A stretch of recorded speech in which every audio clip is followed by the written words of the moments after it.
చూడముచ్చటైనటువంటి జంటలు బయట మనకి తక్కువ కనబడతారు.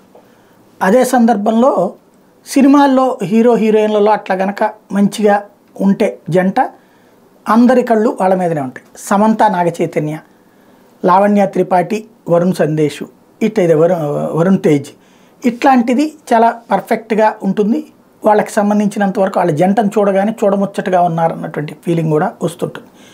ఇప్పుడు ఈ దశలో తమిళనాడులోతో పాటుగా దక్షిణాదిలో సూర్య జ్యోతికల జంట అట్లాంటి మంచి అరమరికలు లేనటువంటి జంటగా ఉంది. ఇప్పుడు ఓ పెద్ద ప్రచారం జరుగుతూ వచ్చింది కొంతకాలం నుంచి, వీళ్ళిద్దరూ విడిపోతున్నారు. దానికి కారణమైనటువంటి విషయం ఏంటయ్యా అంటే, జ్యోతిక తన బిడ్డల్ని ముంబైలోని స్కూల్లో చేర్చింది, ముంబైకి తన మకాం మార్చింది. దీని మీదనే ఇప్పుడు పెద్ద చర్చ నడుస్తోంది. ఆమెని అడిగినప్పుడు మమ్మా నాన్నల్ని ఈ వయసులో చూసుకోవాలి, నేను దగ్గర ఉండాలి అని చెప్పింది. అదే మరి పిల్లల్ని ఎందుకు తీసుకెళ్లారంటే, హాస్టల్లో వేయలేను కదా, నేను దగ్గరుండి చూసుకుంటానని చెప్పింది. మరి సూర్య పరిస్థితి ఏంటి అంటే సమాధానం లేదు.